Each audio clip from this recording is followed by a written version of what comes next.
En la comarca de la Axarquía se han contabilizado hasta 22.000 viviendas ilegales. Algunos ayuntamientos llevan años tratando de actualizar sus planes generales y normas subsidiarias. Mientras tanto, se han producido numerosos cambios en la normativa urbanística en Andalucía. Hoy, en A Fondo, hablamos de urbanismo. Hablamos de la nueva Ley del Suelo de Andalucía, la lista. Los alcaldes de la Axarquía ya conocen los detalles sobre la nueva Ley de Impulso para la Sostenibilidad del Territorio de Andalucía, la lista. La Axarquía será la comarca malagueña en la que más impacto tendrá la nueva Ley del Suelo de Andalucía, según lo ha informado el gobierno andaluz. La problemática de las viviendas en suelo no urbanizable, la posibilidad de construir nuevas viviendas en suelo rústico y la agilización de los planes generales son algunas de las claves. Sanaxa, su almacén de fontanería, riego, baños y piscinas en la Axarquía, patrocina este programa.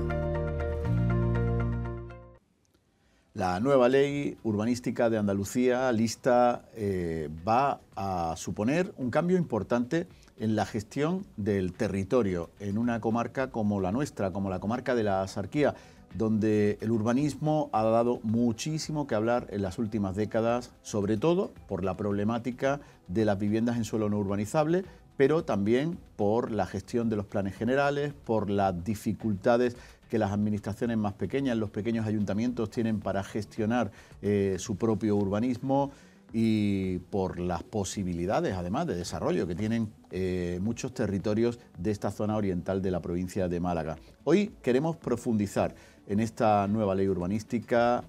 Vamos a empezar haciéndolo con la administración responsable de la misma, la Junta de Andalucía. Nos acompaña en A Fondo la delegada territorial de Ordenación del Territorio de la Junta de Andalucía en Málaga, Carmen Casero. ¿Qué tal? Buenas noches. Hola, buenas noches, un placer.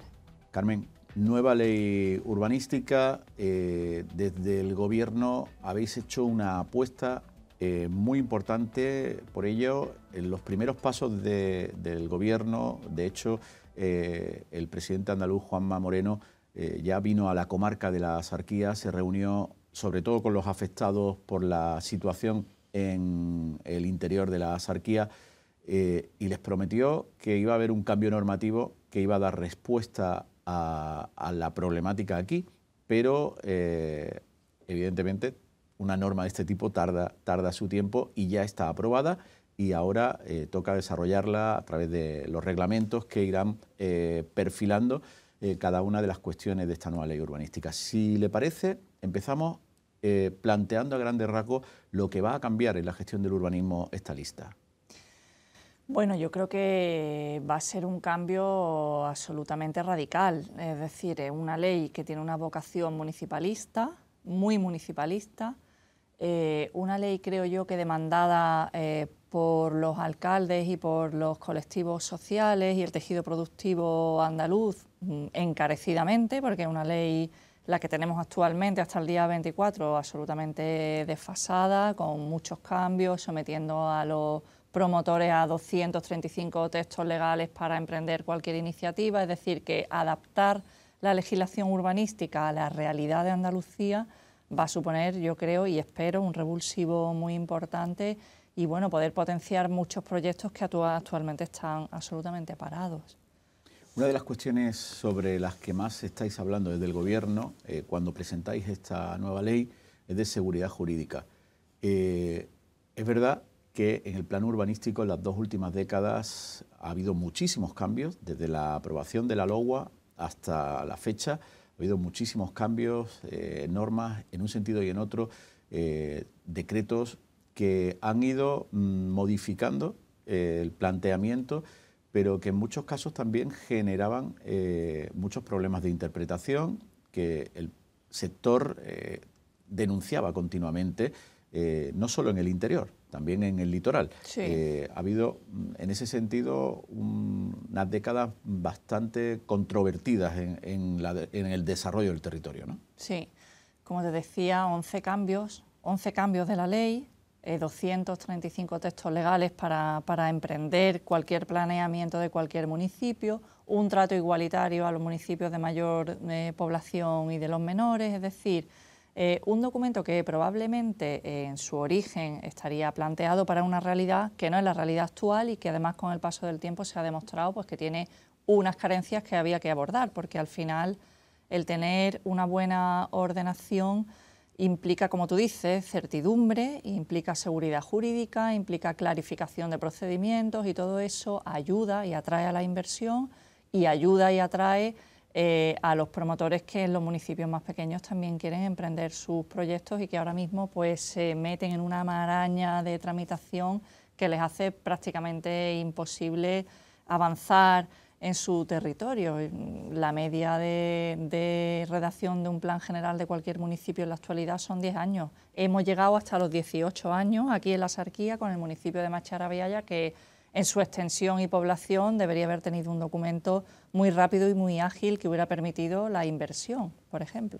Siempre ponemos como ejemplo el caso de Macharabiaya. Siempre. Es que es muy llamativo, 18 años. Hay otros ejemplos que no son menos importantes, también aquí en la comarca de la Axarquía. Rincón de la Victoria tiene un plan general del año 92. En todo este tiempo ha cambiado muchísimo el municipio. Ha hecho no sé cuántos intentos de poner en marcha un nuevo plan general. Ahora han vuelto otra vez a la casilla de salida. ¿La lista va a facilitar a los ayuntamientos estos procesos? Sí, mira, la lista de entrada plantea dos tipos de planeamiento diferentes. Uno, el que compete exclusivamente a las competencias autonómicas, el de la ordenación, que son cuestiones de carácter supramunicipal, y las cuestiones que afectan únicamente al territorio de ese municipio.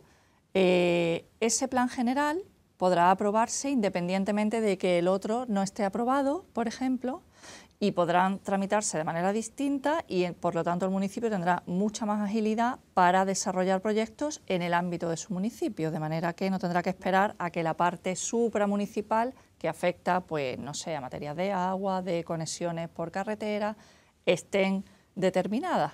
Por lo tanto, yo creo que esta ley vuelca, como te decía, en la autonomía municipal, mucha potestad de decidir y mucha capacidad de acción.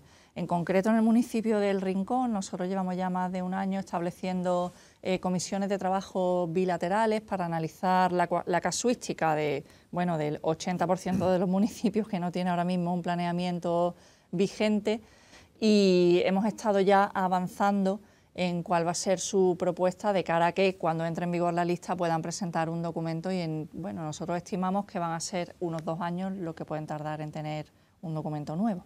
En un municipio como ese, que ha crecido muchísimo, y hay otros en la provincia, ese crecimiento quizás exagerado en las últimas décadas ha propiciado que se hayan construido muchas viviendas, pero falten equipamientos o falten servicios que no se han tenido en cuenta en ese desarrollo. ¿Se prevé que ahora sea más fácil equilibrar el territorio para que el ciudadano viva en una ciudad más amable? Se prevé, porque precisamente eso se sacará del ámbito de decisión exclusiva de los ayuntamientos y será el plan de ordenación que compete a la Junta quien podrá asignar, por ejemplo, las viviendas de protección oficial. Muchos alcaldes se quejan de que tienen impuestos por ley una cantidad de viviendas que no van a desarrollar en su municipio, pues porque la tipología de vivienda que plantea ese planeamiento no es el adecuado para su municipio, y podrán compensarse a lo largo de todo el territorio cuestiones como esta. Por lo tanto, yo creo que eso va a flexibilizar mucho la aplicación de la norma en determinadas materias, como por ejemplo en el de vivienda.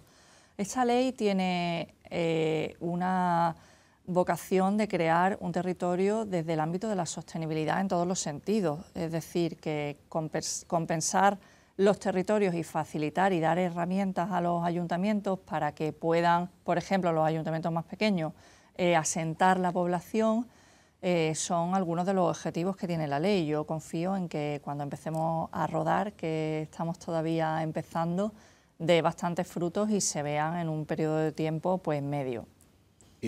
Sostenibilidad es un concepto que usamos mucho, pero a veces lo dejamos solo ahí, en el concepto. A la hora de llevarlo a cabo no lo hacemos tanto, ¿no? Por ejemplo, en la ordenación del territorio, y hay los detractores de esta ley suelen apuntar a que se abre demasiado la mano al desarrollo urbanístico de los suelos, y eso va en contra de la protección del medio ambiente, de la protección de entornos rurales que van a tener una mayor presión.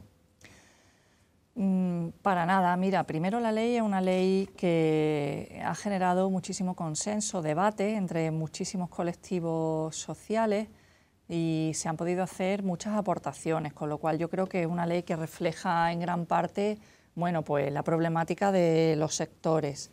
Segundo, en absoluto nosotros pretendemos invadir las zonas protegidas de viviendas, todo lo contrario, es decir, donde la protección, la calificación de suelo en cuanto a la protección ambiental de los territorios, eso no va a cambiar. Nosotros no vamos a promover las viviendas en un suelo protegido, pero sí tenemos que reconocer que debemos usar herramientas para asentar población y que los municipios más pequeños vayan ganando en población. ¿Qué proponemos para eso? Proponemos que en el suelo rústico se puedan hacer viviendas unifamiliares vinculadas a sectores productivos que no sean solo el agropecuario, porque al final, con el desarrollo de la ley que tenemos actualmente, lo único que hemos podido comprobar es que la gente ha intentado buscar argucias que rebasan la legalidad para asentarse en los municipios más pequeños, probablemente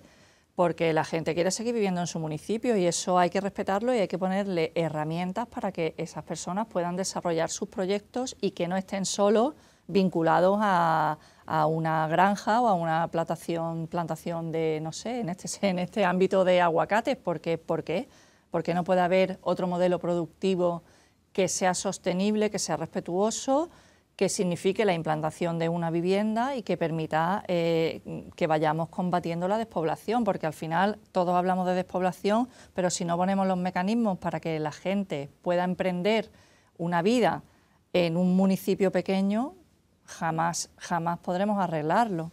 Pero eso no significa... La ley viene a recoger ahora lo que en el caso de la Sarquía se ha hecho durante las últimas décadas. Sí, porque al final una ley que era muy taxativa, que prohibía tajantemente, bueno, la proliferación de estas viviendas, no lo ha impedido. Aquí estimamos que son unas 50.000 viviendas ilegales o alegales en la provincia de Málaga, 300.000 en toda Andalucía. Quiere decir que al final la ley no ha conseguido el objetivo que tenía. Nosotros es que no pretendemos erradicar las viviendas en suelo rústico, pretendemos dar herramientas para que haya un crecimiento sostenible vinculado a un sector productivo y que sea una dinámica social en los municipios más pequeños. Es que la única alternativa que tienen los municipios pequeños es que les dotemos de infraestructuras de carácter económico, si no la gente al final irá a las grandes ciudades. Si eso implica que debemos dejar construir en un suelo rústico, siempre un suelo que no esté especialmente protegido, obviamente, o que no esté, no sé, es que hay circunstancias muy diversas. Nunca se va a permitir en una zona inundable construir una vivienda, pero sí en un suelo rústico que no tenga una especial protección y siempre con una actividad económica vinculada a un sector que no tiene por qué ser el sector agropecuario, que es lo que ahora mismo se supone que se podía hacer y ha generado pues esta problemática que tenemos ahora. La vinculación de la autorización de la vivienda a esa actividad económica se va a seguir haciendo mediante los conocidos como proyectos de actuación, o se va a buscar una fórmula diferente para cambiar algo que tampoco ha funcionado especialmente bien. Claro, a ver, yo en estos días estoy recibiendo muchas consultas, sobre todo de alcaldes de municipios más pequeños, porque probablemente lo que más ha trascendido de la ley es esta parte, que es la posibilidad de construir viviendas unifamiliares aisladas en suelo rústico. Todo eso va a estar desarrollado en los reglamentos que van a salir antes de 6 meses, que van a ser los que determinen cómo se va a aplicar la ley. Está por ver ese tipo de cuestiones, porque me preguntan un montón de cosas. Por ejemplo, ¿a los cuántos miles de metros se puede construir si es suelo productivo? Eso hay que esperar a que estén los reglamentos. La filosofía de la ley es permitir ese tipo de viviendas en suelo rústico y veremos a ver cuál es la fórmula administrativa y legal para conceder esas licencias. No lo tenemos claro todavía, hay que esperar al reglamento que es lo que va a desarrollar la ley. No va a haber ningún límite al número de edificaciones, salvo ese que apuntaba ayer la delegada del Gobierno, por ejemplo, en Belén Málaga, de la prohibición de crear nuevos asentamientos urbanos. Es decir, sí queda claro que la vivienda tiene que ser unifamiliar. La vivienda tiene que ser unifamiliar y tiene aislada y tiene que estar vinculada a un proyecto económico, a un proyecto de generación de empleo. Pero no va a haber otros límites, por ejemplo, en capacidad de infraestructura, en capacidad de reservas hídricas. Estamos en una comarca bueno, claro, en la que ese tipo de las cuestiones, posibilidades de abastecimiento de agua cada vez quedan más en entredicho. Todo ese tipo de cuestiones tendrán que estar reflejados en el reglamento que va a desarrollar la ley y reflejará toda esta casuística, pero sí estamos intentando, a través del equipo técnico que está redactando los reglamentos, que sean parámetros muy objetivos para que los alcaldes tengan muy claro lo que se puede y lo que no se puede, dónde se puede y dónde no se puede, y no generar de nuevo una casuística como la que estamos viviendo aquí en la Axarquía. También es verdad que esta ley no pretende una amnistía de viviendas irregulares, pretende pues reconocer una realidad de aquellas viviendas que se pueda, permitir que quien quiera emprender con unas condiciones pueda hacerlo, también costeando la parte de las infraestructuras que necesite adaptar, nunca una amnistía. Y bueno, yo confío en que el reglamento será muy claro y de fácil aplicación. ¿Genera esa posibilidad un agravio para los propietarios de vivienda a los que solo se le ha dejado la salida del asimilado afuera de ordenación con respecto al que ahora, en la misma circunstancia, va a poder construir una vivienda legal? Bueno, es que yo creo que la casuística es distinta, porque quien ha construido una vivienda sin poderlo hacer o bordeando la legalidad, o tiene una vivienda en situación alegal, lo ha hecho al amparo de una ley que no es la que tenemos ahora, y con las herramientas que tenemos ahora en la nueva legislación vamos a permitir la evolución, un tipo de vivienda, y eso no está vinculado a que un ayuntamiento otorgue la licencia, sino a un proyecto muy concreto que se reflejará en el reglamento. Y dentro de esa ley, pues intentaremos dar solución a todas las viviendas que podamos, que se puedan, pero la casuística es diferente, es que son viviendas que ya están hechas. Yo no creo que sea un agravio comparativo, lo veo al revés, yo lo veo en positivo, es decir, son miles de propietarios que ahora mismo tienen una situación de incertidumbre, van a dejar de tenerla. La herramienta administrativa tiene que ser distinta, porque la construcción de su casa y su expediente, el que tengan cada una de ellas, está amparado en una ley que se va a derogar, y esta ley es nueva y dará cobertura a tantas viviendas como se puedan. Y de alguna manera se va a intentar regularizar la situación, porque los distintos decretos y procesos que se han iniciado en los últimos años han tenido una incidencia mínima. De alguna manera se va a intentar que una vez que la ley vaya a entrar en vigor, todo eso que está construido y que sigue en ese limbo jurídico tenga una salida. Todo lo que no esté en un suelo especialmente protegido, en un entorno en el que ahora mismo no se puede construir, intentaremos darle una salida, por supuesto, a todas. Pero claro, la casuística es que es muy variada, entonces habrá que ir viendo de uno en uno. De todas formas, el decreto de regularización de viviendas que salió en el año 2019 se incorpora a la lista, es decir, que esa legislación sigue en vigor. De hecho, ese decreto... ¿Tienen datos del efecto que ha tenido ese decreto en una comarca como la Axarquía? No tengo datos. Yo ahora mismo no tengo datos. No lo sé, no tengo datos. Pero lo que nos llega es que sigue siendo una incidencia muy baja, ¿no? Bueno, es que son muchas viviendas, claro. No sé, yo no tengo datos, pero bueno, habrá que esperar también a la aplicación de la ley, del reglamento nuevo, porque al amparo de la ley nueva habrá muchas viviendas que consigan una regularización. ¿Que es con un AFO? Pues habrá que ver qué margen dejan los reglamentos para cambiar el modelo. Hablaba antes de una ley municipalista. Sí. Pero hay una diferencia abismal entre unos municipios y otros, y la capacidad de unos ayuntamientos y otros para gestionar su urbanismo. Aquí, en esta comarca, hay más de 20 pueblos que apenas tienen técnicos para gestionar el urbanismo, con lo cual los expedientes se amontonan y se eternizan. Si la ley pretende agilizar la tramitación urbanística, ¿cómo pretende o cómo se da respuesta a esa problemática, que no es de la Junta, que es de los ayuntamientos, sí, pero que al final puede generar una diferencia de trato a unos ciudadanos frente a otros en función de dónde estén tramitando la vivienda, ¿no? Pues sí, mira, esto es otra de las cuestiones, yo creo, muy novedosas de la ley, muy ventajosas para los ayuntamientos. La ley prevé que para los municipios menores de 10.000 habitantes, que en esta provincia son, si no me equivoco, 67, habrá un plan básico de ordenación, de manera que hasta ahora Mascharavía ya tenía la misma tramitación que Marbella, que cosa que era absolutamente absurda, porque el ámbito de, o sea, el impacto en el territorio y el ámbito de actuación del municipio era, bueno, pues no sé si es un 5% de Marbella, pero vamos. Entonces, con el plan básico vamos a facilitar documentos más livianos, más ligeros, de una rápida tramitación, para que todos los municipios de menos de 10.000 habitantes no estén sometidos a la tramitación de los municipios de mayores dimensiones y de mayor población. Es decir, que esos trámites más rápidos, digamos, express un poco, ¿no? Van a facilitar que esos ayuntamientos no tengan los atascos que tienen hasta ahora. Efectivamente. Y además, la ley también prevé una convocatoria de ayudas a municipios menores de 10.000 para la redacción de asistencias técnicas, para la redacción de planes especiales y de planes generales, de manera que las carencias a nivel técnico que tienen algunos municipios, bueno, pues se puedan solventar con una ayuda para que puedan tener una asistencia externa y de manera que puedan agilizar la tramitación bastante.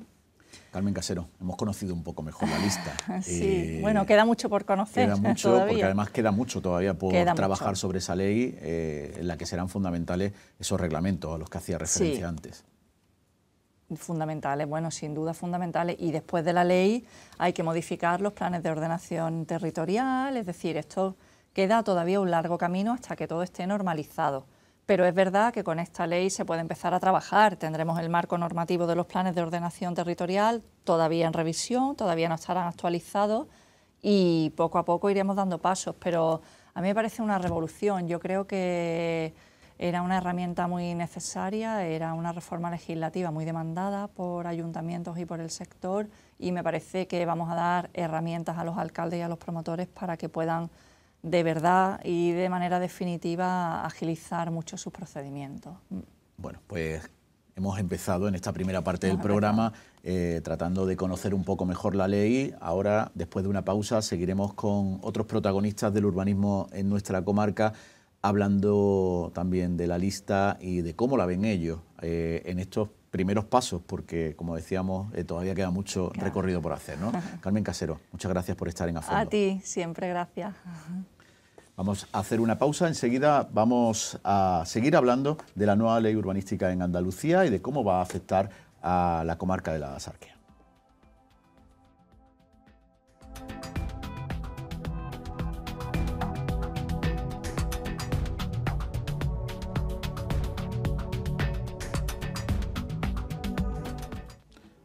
Esta noche en A Fondo estamos hablando de ordenación del territorio, de urbanismo. Estamos hablando de lo que puede suponer la nueva ley del suelo de Andalucía, la lista en una comarca como la nuestra, en la Axarquía.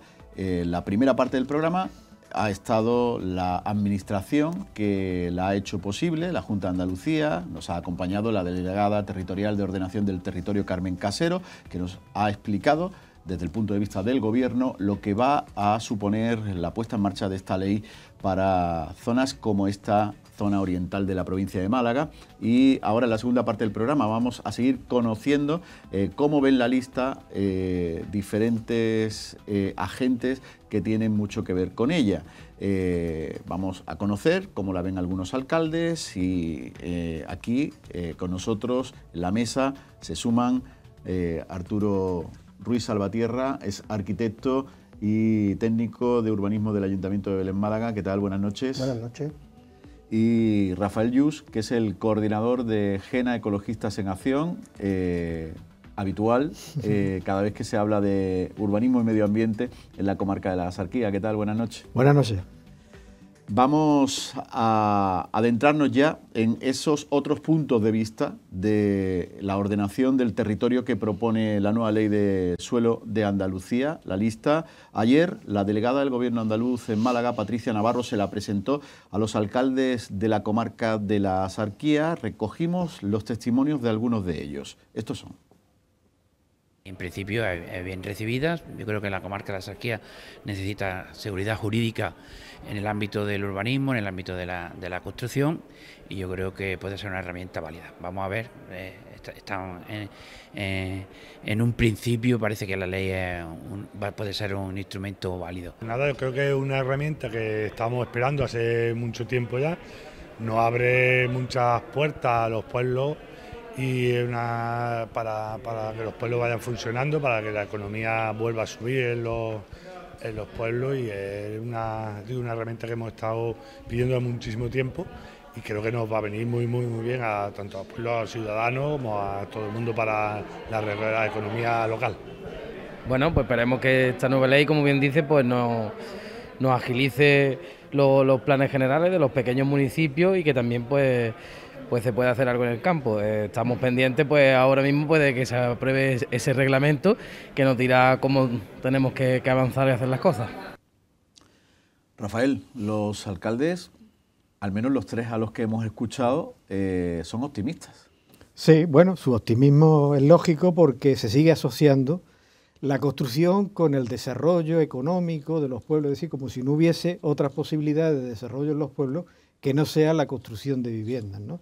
Entonces, esto es precisamente a lo que ha llevado a que gran parte de la Axarquía esté prácticamente llena de viviendas en suelo no urbanizable, y que la mayoría de esas viviendas sean irregulares y por lo tanto no puedan estar en los sistemas de ordenación.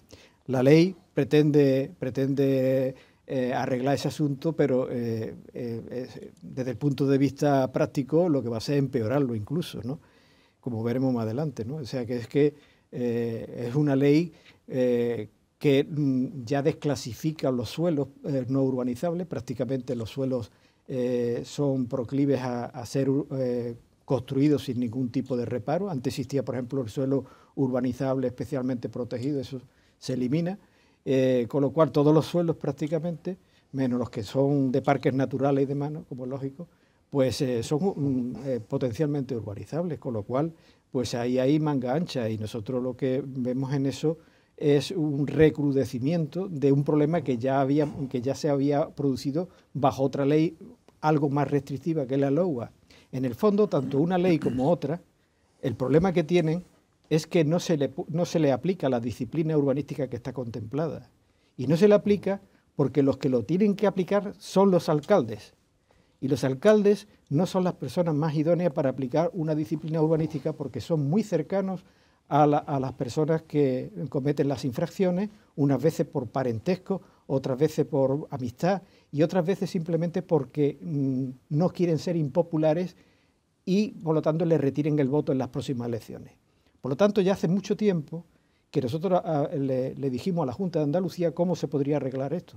Crear una agencia provincial independiente de los ayuntamientos, independiente, para que aplique la disciplina urbanística. Desde el momento en que la primera casa que se hace en suelo no urbanizable se eche abajo y se le aplique la ley con todo su rigor, ya nadie se va a atrever a hacer otra casa. Pero claro, ¿qué es lo que pasa?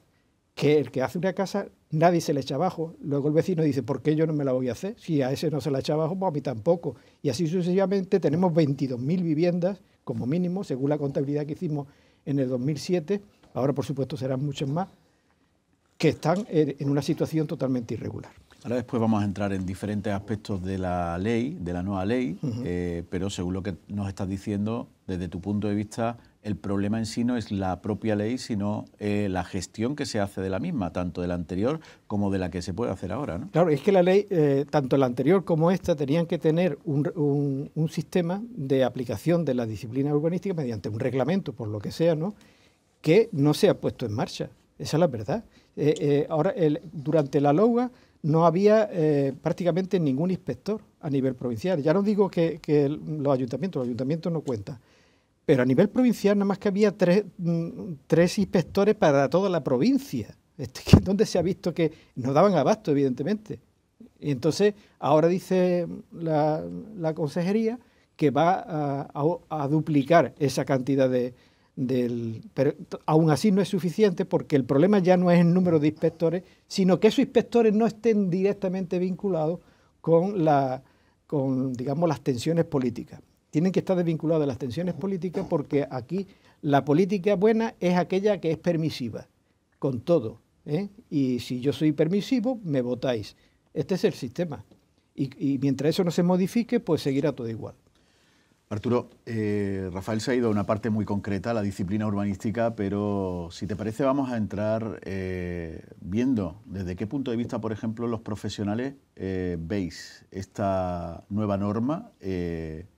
La Junta dice que viene a simplificar la gestión del urbanismo, a dar seguridad jurídica y a agilizar los trámites. No sé si vosotros entendéis que es así. Sí, efectivamente, creemos que puede agilizar bastante los trámites en la medida en que las categorías de suelo que antes existían han ido desapareciendo para volverse todo suelo o bien urbano o suelo no urbanizable, y el suelo no urbanizable puede entrar en carga de manera equipotencial, es decir, todo el mundo tiene la misma oportunidad. Eso al final hace que se desvíe de esas corruptelas que había antes, es decir, antes el que trazaba por donde iba a crecer el suelo era el alcalde o los grupos políticos, y ahora, digamos, todo el mundo tiene la misma oportunidad, siempre y cuando esté bien conectado y esté cerca del núcleo urbano. Serán los planes territoriales los que les den mucha más enjundia al plan. Y luego, a la hora de simplificar documentación, efectivamente, hay mucha de la documentación que depende ya directamente de los ayuntamientos. Entonces será con todas las cautelas territoriales que harán falta y de protección, y son documentos que al final pasarán por medio ambiente, pero una vez que estén aprobados desde allí, pues el urbanismo, digamos, a nivel general irá más rápido. Sí. Decía Carmen Casero en la primera parte del programa que no solo se va a simplificar esa tramitación, sino que además se va a intentar hacerlo de una manera, aparte de reducir trámites, hacer esos trámites más sencillos para que no se colasen los servicios de urbanismo, como ocurre sobre todo en los pueblos más pequeños, ¿no? Correcto, eso sería lo correcto, es decir, que fueran, que incluso los técnicos municipales de los pueblos, que normalmente no dan abastos a todo lo que tienen, no tuvieran que planificar demasiado. Entonces se deja un poco lo que es la planificación en detalle al promotor, que al final es un poco el que va a decidir sobre cómo su suelo, siempre cumpliendo los parámetros urbanísticos, cómo su suelo acaba creciendo.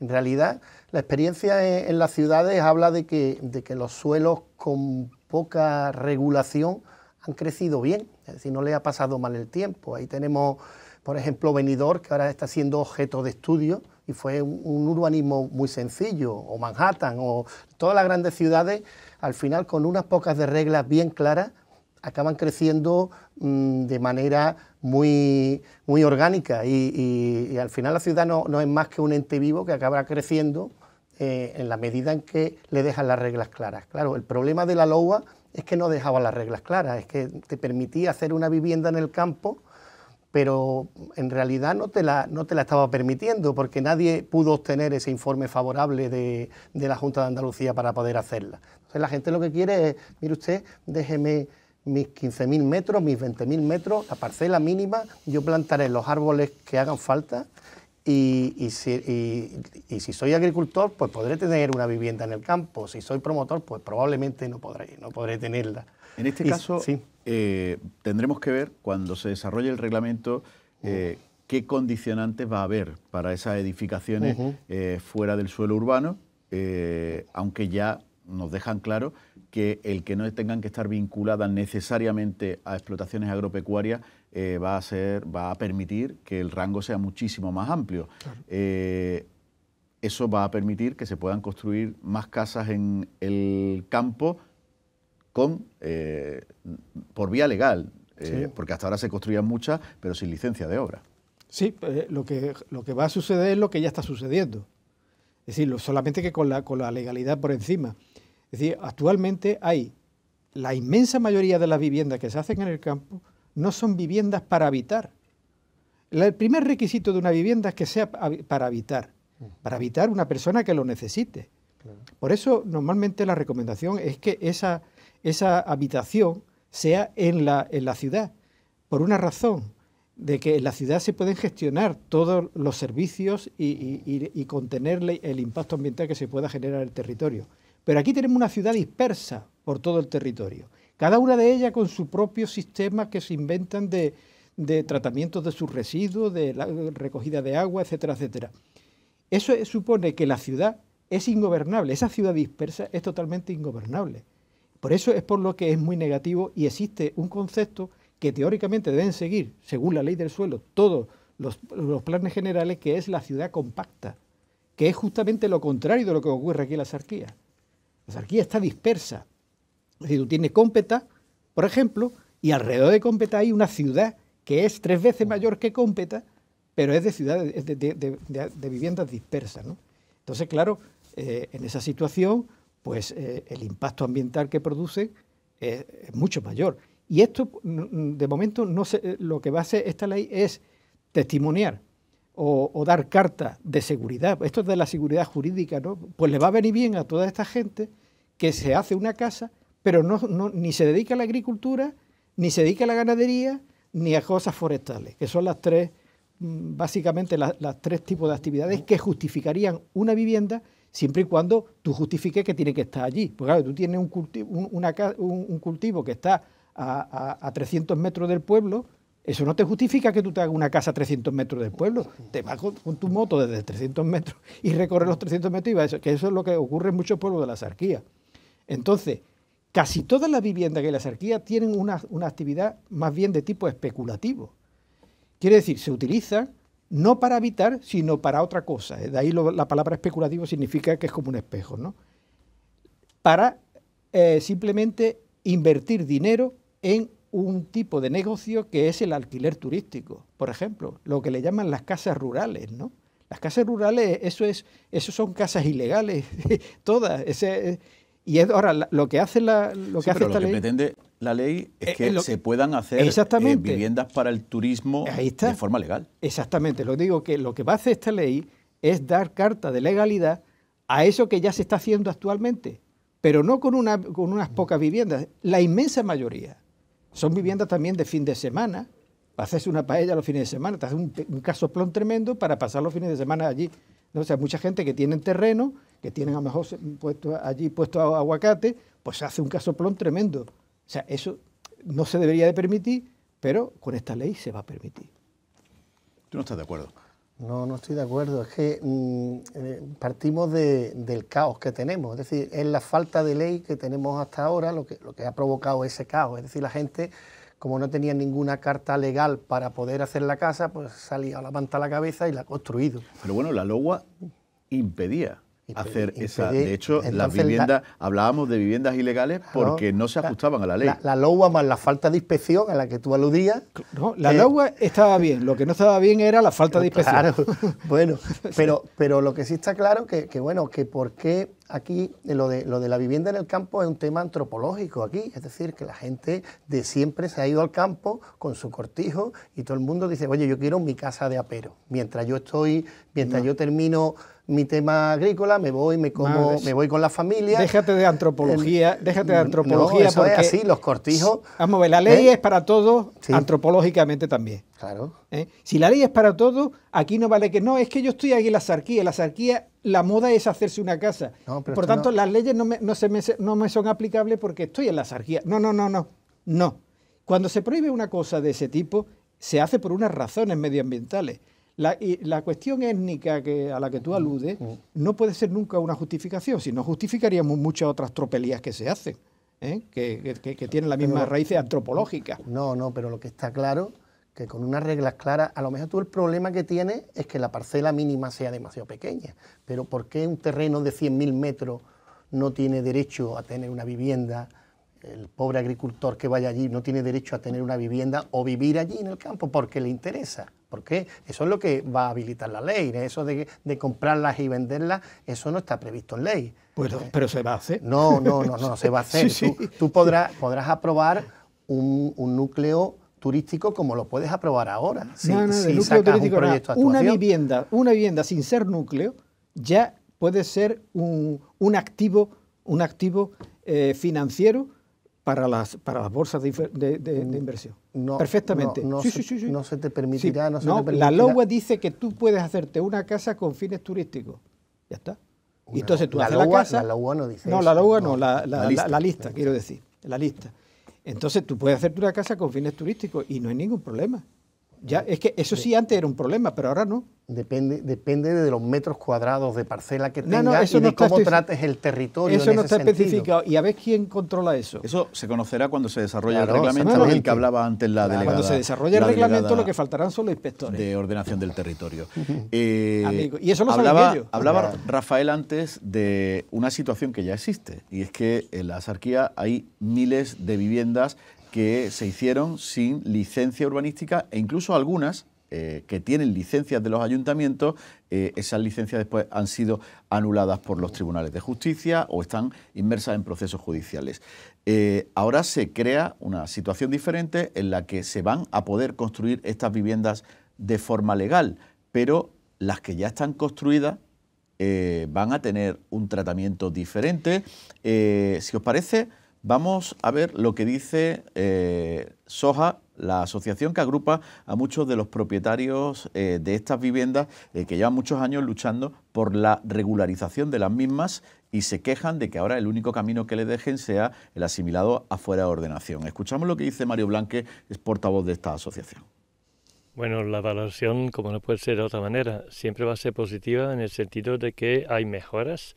Se han introducido sugerencias nuestras, sobre todo en el tema del hábitat rural diseminado y las vías pecuarias, pero el fondo mismo yo creo que sí que nos hemos quedado un poco corto con respecto a las soluciones que se quiere dar a las viviendas en suelo no urbanizable que tienen el título habilitante, o sea que para que la gente le entienda, que entiende sus permisos de construcción.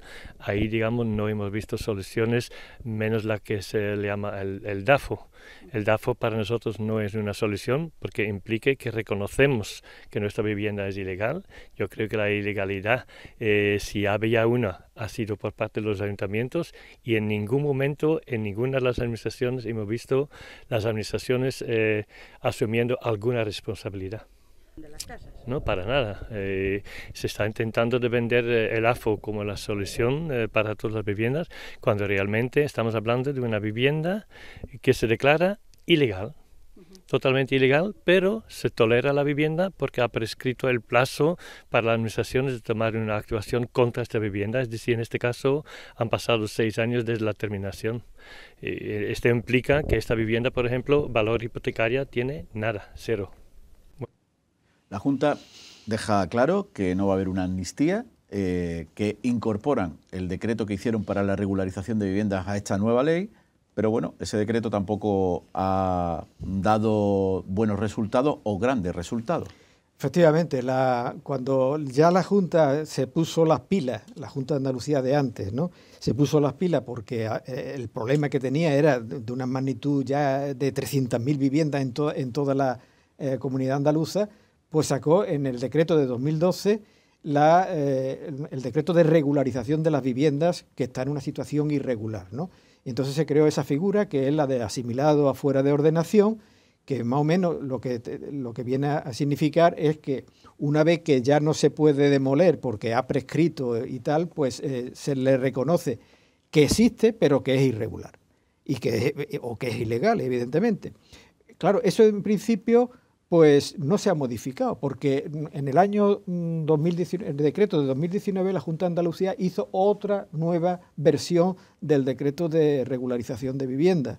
Y en ese decreto flexibiliza mucho más que la situación anterior.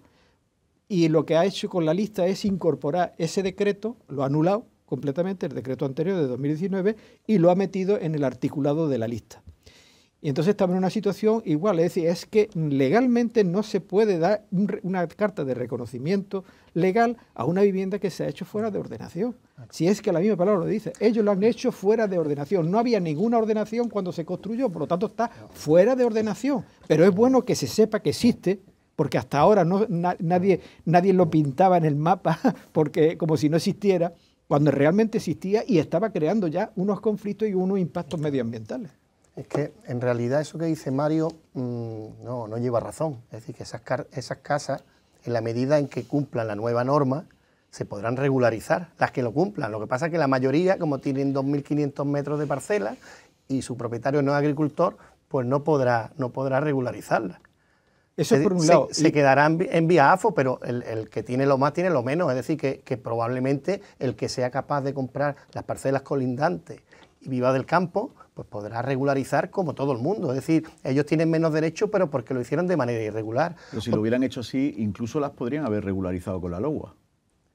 Claro, bueno, la LOUA es que tenía una trampa, que era que tenías que ser... Sí, que el proyecto de actuación después no te lo aprobaban. Nunca te lo aprobaban, exactamente. Y otra trampa que ha habido es darle toda la potestad para dar una licencia a un alcalde, que la otorgue y que luego se diga que el procedimiento administrativo estaba mal. Mire usted, o las tiene o no las tiene. Claro, estos señores se han quedado un poco alucinados, ¿no?, en el extranjero. Bueno, vamos a ir cerrando el capítulo de las viviendas en el campo, porque la ley afecta a todo el urbanismo en general y hay otros aspectos que también son importantes, sobre todo para los que no viven en el campo.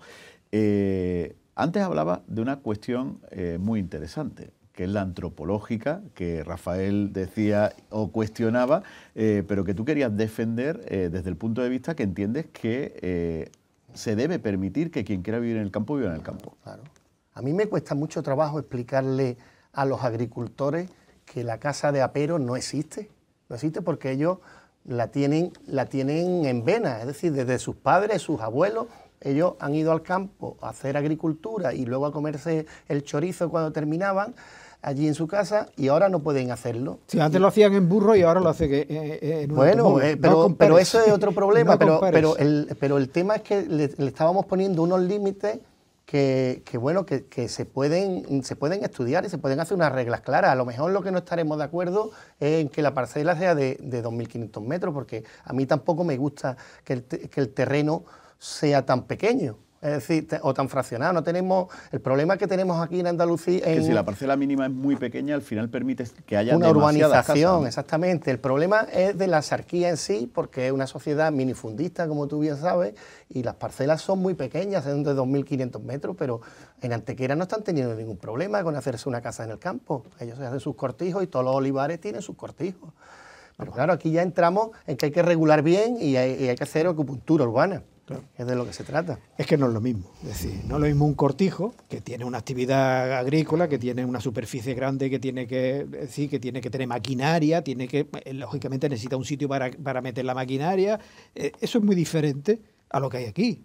Aquí son parcelas muy pequeñitas, que tú vas con la moto hasta tu parcela sin ningún problema.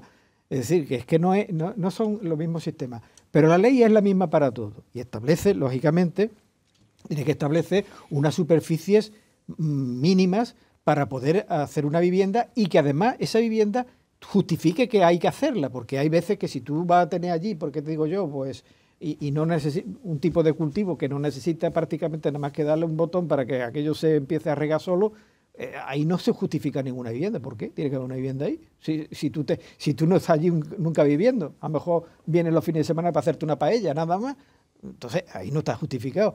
Pero en otros casos sí, porque tiene maquinaria, porque tiene animales que hay que ordeñar todos los días. Eso es lógico. O sea, que hay cosas que sí. Eso no es una cuestión antropológica, eso es necesidad. Bueno, tenéis criterios diferentes sobre el uso que se le debe dar al urbanismo en el campo, pero vamos a las ciudades. Una de las cuestiones que también plantea la Junta de Andalucía es que la lista va a facilitar que se agilicen los planes generales de ordenación urbana en todos los municipios, acortando, lo decían ayer, de una medida de 10 años a 2 años. Eso para dos de los grandes municipios de esta comarca, Rincón de la Victoria y Vélez Málaga, que están inmersos en sus procesos de renovación de planes generales, puede ser muy importante, ¿no? Sí, es importante, pero yo desde luego ese optimismo de reducir de los 10 años, que es una exageración, en eso estamos de acuerdo, a 2 años, pues me parece una barbaridad. Muchas veces se pone el ejemplo de Machara Vialla, que tardó 17. Bueno, y lo que queda, porque no está todavía terminado. Bien, entonces el caso es que hay que tener en cuenta que hay unos plazos que se tienen que cumplir, que son los plazos reglamentarios de exposición pública, y también los plazos necesarios para recabar informes sectoriales. Todos esos plazos no se pueden quitar de un plumazo. Esos plazos eso tiene que estar ahí. Y o bien la administración cambia su sistema, ¿qué digo yo? Aumentando el número de técnicos. Eso sería una forma de agilizarlo, aumentar el número de técnicos, porque lo que hace es que eso se ralentice mucho es que a un determinado especialista, que digo yo, vamos, de ríos, ¿no? Vamos, por ejemplo, ¿no? Pues le vienen un montón de proyectos y lo ponen en el montón y cuando le toque lo estudiará, ¿no? Entonces, evidentemente, esta es la clave de por qué es tan lenta la cosa. Si la administración no va a invertir en técnicos, la duración, salvo que haga trampas y que acorte lo que no se debe acortar, como pues son los plazos de exposición pública, si ahora son de 30 días, pues que lo reduzca a 15 días, pues eso está mal, porque es que hace falta mayor plazo para que la población pueda participar. En fin, yo a esa aceleración que la Junta de Andalucía pretende hacer, que ya lo ha anunciado hace tiempo, ¿no? Y además hay unos programas especiales para determinados proyectos de interés social y no sé qué rollo, pues tienen una cosa que es la aceleradora de proyectos, ¿no? Que lo que hace la aceleradora es meter allí el proyecto y acortando plazos de todos modos. Entonces, algunos de ellos son incluso recurribles desde el punto de vista legal. ¿Cómo lo ves tú? Yo lo veo, creo que puede llegar a pasar. Es decir, que lo veo viable. Es decir, ¿crees que un plan general como el de Vélez Málaga o el de Rincón de la Victoria se podría tramitar en 2 años y entrar en vigor? Sí. Vamos, estoy convencido en la medida en que han pasado 2 cosas. Una es que ya los planes generales no planifican tanto, es decir, que ya no hay tantas manchas de suelo urbanizables como no hay tantas categorías de suelo. Entonces es mucho más simple hacer un plan y entonces existirán unas fichas mucho más simples y se quedará todo a posteriori, es decir, que luego probablemente en los ayuntamientos cueste más trabajo. Y luego en cuanto a lo que tú dices de informes sectoriales, entiendo que también era un disparate que los informes sectoriales se dilataran años y años, claro. Es decir, la Administración de Medio Ambiente tiene unos plazos para resolver y debe resolver en tiempo. Y entonces la experiencia me dice, en poco tiempo que llevo yendo ahora a la Junta de Andalucía y todo eso, veo que las cosas están yendo un poco más rápido. Por ejemplo, en el tema del territorio, en 15 días están evacuando informes y eso no ha pasado en la vida. Eso antes 4 o 5 meses. Entonces ellos se han propuesto en 15 días contestarle a los ayuntamientos y los ayuntamientos en 15 días reciben la respuesta. Medio ambiente está costando un poco más porque lo que hablábamos se ha dividido en varios departamentos, con el agua, con el tema del saneamiento, los puntos de vertido, pero acabará un poco orquestándose el organigrama y acabará habiendo más técnicos y acabarán haciéndose los informes un poco más rápido, que es lo que toca. Lo que no hay derecho es que esté 10 años un plan en desarrollo, entre otras cosas porque suspende las licencias y la suspensión de licencias es 1 año o 2, es decir, el resto se queda en un limbo jurídico brutal que al final lo acaba pagando el promotor. Hay casos, como el de Rincón de la Victoria precisamente, donde después de muchos años de tramitación ahora vuelven a la casilla de salida para evitar que después los tribunales le tumben el plan que habían tramitado. Eso genera bastante desconcierto entre los que tienen los responsables de desarrollar una ciudad.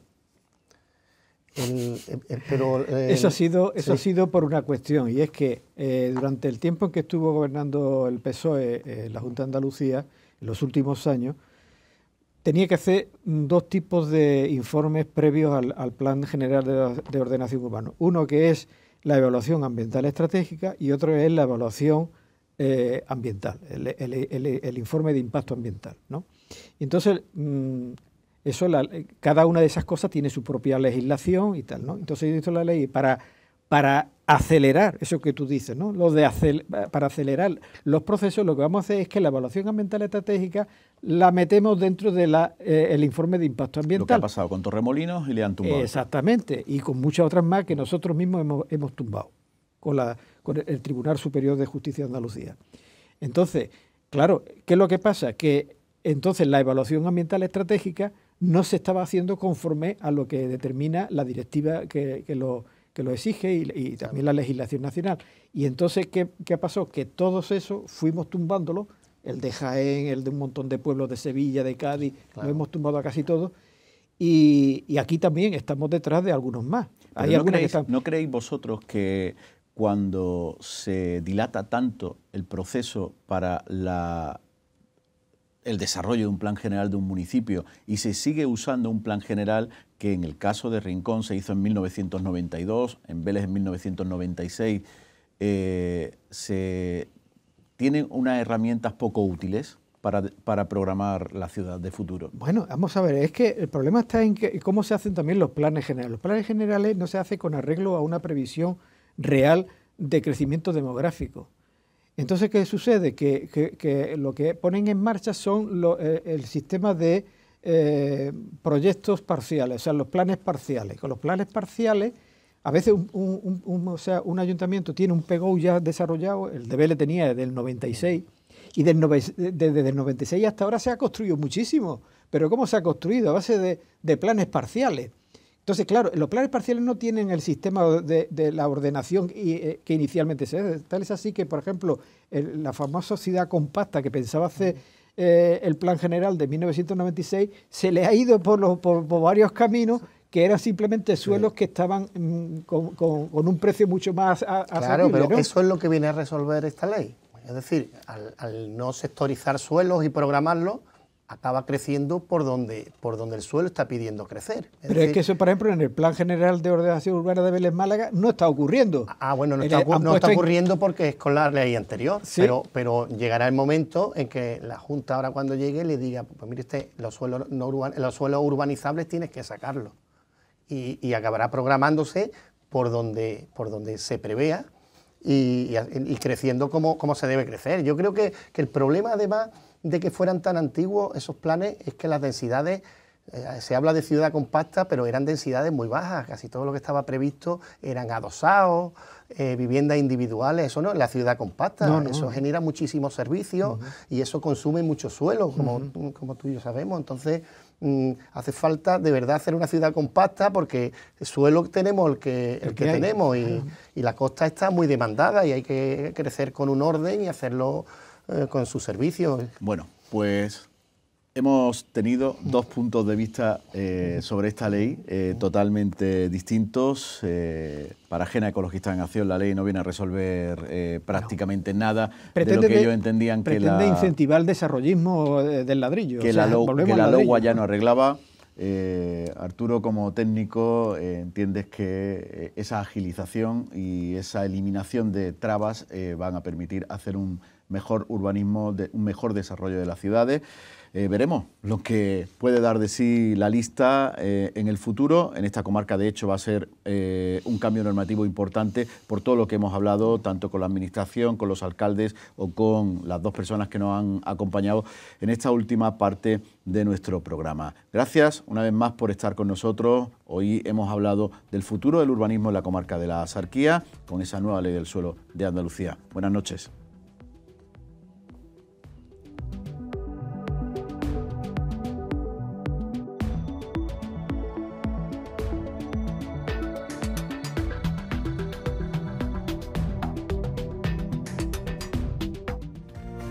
Sanaxa, su almacén de fontanería, riego, baños y piscinas en la Axarquía, patrocina este programa.